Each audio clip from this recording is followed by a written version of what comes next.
Marhaban! My name is Ian Campbell, and this is the second in a series of videos intended to introduce you to the complicated, but not necessarily difficult, grammar of modern standard Arabic.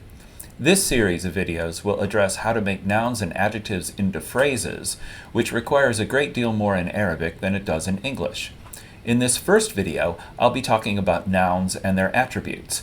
This will be a little abstract, but as with roots and patterns, it's essential to have a thorough understanding of this very basic aspect of the language before we move on to more complex issues. So let's start with nouns. A noun is a name. The word noun in English comes from the word for name. They're the same thing. Al-ism. So an ism is a name. It's one of the rare words that has only two root letters. So I can say ismi, Ian, for example. I can say ma ismuk, what's your name? It could just as easily mean what's your noun. A noun is a word that represents a person, place, or thing. You've probably heard that before. Sometimes people don't realize also an idea like freedom or love. So nouns represent tangible things, abstract ideas, places, and people.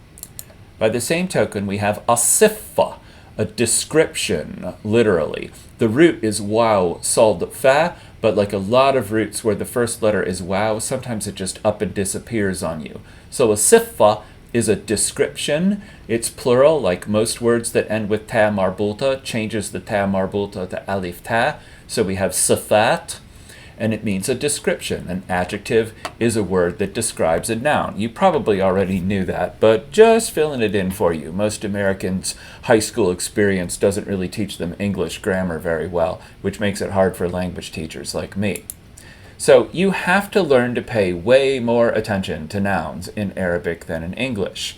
Nouns have attributes, gender, number, definiteness, humanity. There's another thing called case that we don't really have to worry about very much. When you look at a noun in Arabic, like person, you just know it's a noun. You know, it's gender neutral. You don't have to really know much about it. Singular or plural, that's sometimes important. But in Arabic, it's really essential to develop the skill, just like the skill of extracting the root and pattern of a word, to develop the skill of knowing where on the different scale of attributes this noun falls, because everything else is going to have to line up and agree with it. For example, in a phrase, an adjective needs to agree in every respect with its noun. If you've learned Spanish or French or other languages that do this before, it's not going to be that big of a challenge, except Arabic has more attributes than those languages do. So just like in Spanish, you have to learn to change the final vowel of the adjective to make it masculine or feminine, add an S to make it plural. Arabic is going to do that only kind of on speed. So it's going to have a lot of different things that you have to do with it. And that's why it's really essential that you understand the attributes of nouns in general, and then where on this scale of attributes any given noun fits. And from there, once you know that, you'll be able to make the other things line up really easily. So in the rest of this video, I'm going to go through the different attributes, not in a great amount of detail, because later videos in this series are going to cover them in detail. But just so we know them and we have them all on one page. The first one is gender. So Arabic nouns, like nouns in Spanish and French, have two and only two genders, masculine and feminine. So objects have gender, which is weird to English speakers, but it's normal to Spanish and French, and for that matter, German speakers. So everything is either masculine or feminine. There's no it, only he and she. Again, this is common to Spanish as well. So let's learn the words for person, place, thing, or idea. A person is a shakhs, and we say ash-shakhs, the person. Generally speaking, in Arabic, we default to putting alif lam on a noun in a way that we don't in English. So this literally means the person, but it's just how we express ourselves in Arabic, not for any particularly good reason. It's just how it rolls. Al-makan is the noun for a place. So over here with shakhs, it's pretty obvious that the root is shin, kha, sald. Here it's kaf, waw, noon. This is what we call a hollow root, and this is the root for to be. So the makan, just like the maktab is the place where you write, the makan is the place where you are, and that's what it means. Al-makan is a place. Ashe is a thing, and this is spelled a little weird because the ya has sukoon over it. We have to put the hamza on the line by itself where it really doesn't want to be. Its root is shin ya hamza. And this word is super common, ashe, for thing. Just like in English, it gets used for a lot of compound words like anything or nothing, that sort of thing. So this is a really good word to know. Ashe, not shay, but shay, with a little hamza at the end. And this will be much more obvious when we put other words after it. And then an idea is al-fikra. And so the root here is fa, kaf, ra, and it's a feminine noun. That's what ta marbulta usually means. Again, I'll talk about this in detail in a later video. So al-fikra is mu'annath, it's feminine, but all three of these nouns are mudhakkar, or masculine. And again, I'll show you how to recognize this. It's really very easy, but I'll go into more detail later. So now we know the words for person, place, thing, and idea. All four of them are pretty useful in everyday speech. Arabic nouns also have number. But unlike in English, where we only have singular and plural, in Arabic we have singular, dual, and plural. If there's two of something, you have to count it in a specific way, and you have to make its adjective agree with it in a specific way. And all non-native speakers totally hate the dual and dealing with it, but it is used in the everyday language, especially when it refers to body parts like hands and eyes and other things there are two of. So we have examples of numbers here. So ash-shakhsan, the two people. Notice that I explained in one of the alphabet videos, we can't use the number 2 to count things. Instead, we use an, often an ain ending. So ash-shakhsan, the two people. There's no number 2 in here. The ending tells us that there's 2 of them. The plural, if there's more than 2 of them, 3 or more, then we're going to say al-ashkhas. So we're going to take the letters, shin, kha, sad, and we're going to rearrange the vowels and sometimes the other consonants around them. So this is a really common wazn, or pattern, for plural nouns. The af'al pattern is its name, where we have alif bihamza at the beginning, letter number 1 with sukoon, letter number 2, alif, letter number 3. This is a very, very common plural noun pattern here. The plural of makan, for place, is al-amkina. This is kind of an odd plural. It looks like it became feminine by adding ta marbulta, but it's just kind of a slightly unusual plural form. Don't worry about it for now. Just learn the plural with the singular, and that's the easiest thing to do. The plural of ashe is al-ashya, so it changes around just a little bit, and al-ashkhas and al-ashya have the same wazn. They have the same pattern. Alif bihamza, harf raqam wahid, letter number 1, bisukun, harf raqam ithnain, letter number 2, alif, harf raqam thalatha, letter number 3, which in this case is hamza. If we have two ideas, we have al-fikratan, and like I said with shakhs, sometimes it becomes fikratain. In fact, in spoken Arabic, it's always fikratain, so you needn't worry about that. But it's overall plural, if there's more than 2 of them, is al-afkar, which is the same wazn as al-ashkhas and al-ashya. Again, alif bihamza, harf raqam wahid, bisukun, harf raqam ithnain, alif, harf raqam thalatha. So all 3 of these nouns, shakhs, shay, and fikra, all have the same plural pattern. Again, it's a very, very common plural pattern, is why. So nouns have number. Is it singular? Is it plural? Or is it dual, which English doesn't have and you have to get used to? Again, everything about Arabic is much more complicated than English, but not necessarily more difficult once you learn it right. So Arabic nouns can also be definite or indefinite, which English doesn't quite do the same thing. The closest example would be a book versus the book or my book, making it specific, in other words. So here we have shakhs and makan and shay and fikra.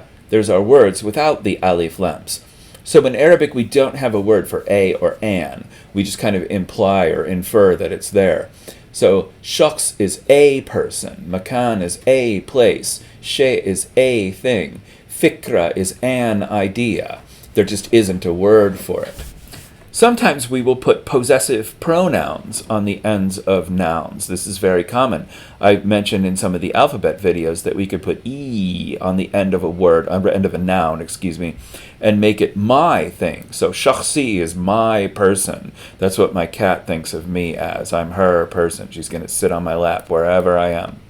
Makanaha, her place. You could be makanaha as-sa'id, her happy place, wherever that happens to be. Shay'uk, your thing. And because of a spelling hangover from the Quran, we have to spell it a little bit of a different way here. If you spelled it just with Hamza flat on the line, at least half the people you know or you were reading it to would, or writing it to, wouldn't even notice. So don't worry about it. Shay'uk, your thing. And then fikrati. Remember, ta marbuta is really tied up. Ta.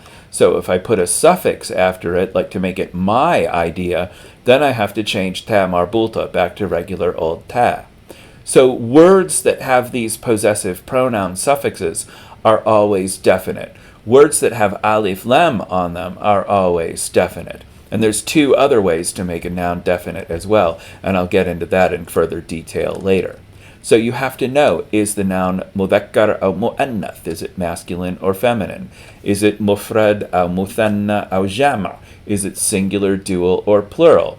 Is it mu'arraf or ghair mu'arraf? Is it definite or indefinite? And this is something you need to develop the skill of looking at a noun and pretty much immediately knowing which one it is for each of these, because everything else in the sentence is going to get structured around that. Now we move into something very odd from an English speaker's point of view. Arabic nouns that represent humans are treated differently from non-human nouns. So only humans get to be truly plural in terms of making the adjective or the verb or whatever plural. And I'll explain this in greater detail later on as well. It's definitely an oddball thing from an English speaker's perspective. Non-human nouns, even if they're like cats that think they're people, like my cat, they aren't treated in the same way. Intelligent robots, computers who think they're people, they don't get to be truly plural either. Originally, the idea is that thinking beings can be plural and no one else can. So, hang on a second, I put the dot there wrong. So, ash-shakhs, al-ashkhas, so people can be plural. Al-makan, al-amkina, a place is not a person. So even though we use a plural noun, we don't treat the other things in the sentence as plural. Don't worry about this because I will get to it at a later date and explain things. The original idea was that it was thinking beings, and I wrote a kha instead of a jim here, so now I'm going to fix it. So angels, al-malaika, and the jinn, which are the genies, basically, kind of take the place in Arabic cultures that fae and fairies take the place in our cultures.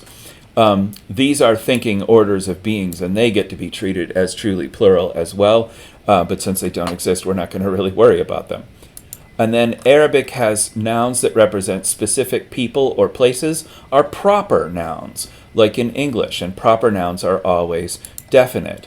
So Masr, Egypt, which doesn't spell like Egypt at all in Arabic. That's its name in Egypt, Masr. That's a proper noun, and therefore it's definite, even though it doesn't have alif lam or a possessive pronoun suffix. In fact, you can't really add alif lam to it. Palestine, for Palestine. There's no P in Arabic, so we say Palestine. But Iraq, al-Iraq, is the name of the country, Iraq. And it just happens to have alif lam for historical reasons that aren't really worth going into here. Al-Maghreb, Morocco, same way. It historically has alif lam.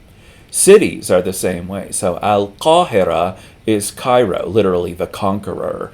And it gets alif lam just because it does. But Baghdad, Baghdad in English, doesn't get alif lam because it doesn't. And then people's first names are the same way. So Muhammad, a good Arabic name, can't have alif lam, but it is definite. It always counts as definite. Same with names that are pretty much the same in both languages, like Sarah. So Sarah can't get alif lam either because she's already definite. This is pretty easy to pick up on and not something you really need to worry about. It will come quite naturally to you, unlike the thing about humanity or the dual, which are both definitely curveballs from an English speaker's point of view. And then finally, we have this thing called case. And case means what role the noun is playing in a sentence. English only does this with pronouns. For example, like, I kissed her, but she kissed me. Who's doing the kissing gets to have one form, and who's getting kissed gets another. So in Arabic, technically, all nouns have case, and they all play a role in the sentence. Now, it's mostly irrelevant in modern Arabic. It used to be useful because for things like poetry, you could free up the word order in a sentence. But it's mostly kind of pointless in modern Arabic. You can learn to speak Arabic quite well without really knowing anything about case. I'll give you a few examples here. So, ash-shakhsu, the person here, goodness gracious. The person here, if I can spell it correctly, pardon me, he is in the marfu' case. He's the subject of the sentence, the person doing the action, the default case. If it's indefinite, it turns into shakhsun with tanween ad-dam up here. This is pronounced un. And this means a person who is the subject of the sentence. Again, this is irrelevant for your purposes as a first-year student. You needn't worry about it. However, it's here for the sake of completeness. So al-makana, here it's in what we call the mansub case. It's the object of a verb. I know that place, for example. Again, we don't do this in English. If it's indefinite, it becomes makanan, and it needs an extra alif for historical reasons. Again, by far the least important part of these attributes of noun. Al-fikra is in what we call the majrur case, the genitive case in English. It comes after a preposition, or it's owned by another noun and a couple of other oddball usages, and therefore it gets a single kasra. And we hear the ta in ta marbuta, al-fikrati. Now, no one would ever actually say this unless they were either reading from the Quran or some other religious discourse, or they were reciting poetry. In everyday Arabic, we just don't bother with it.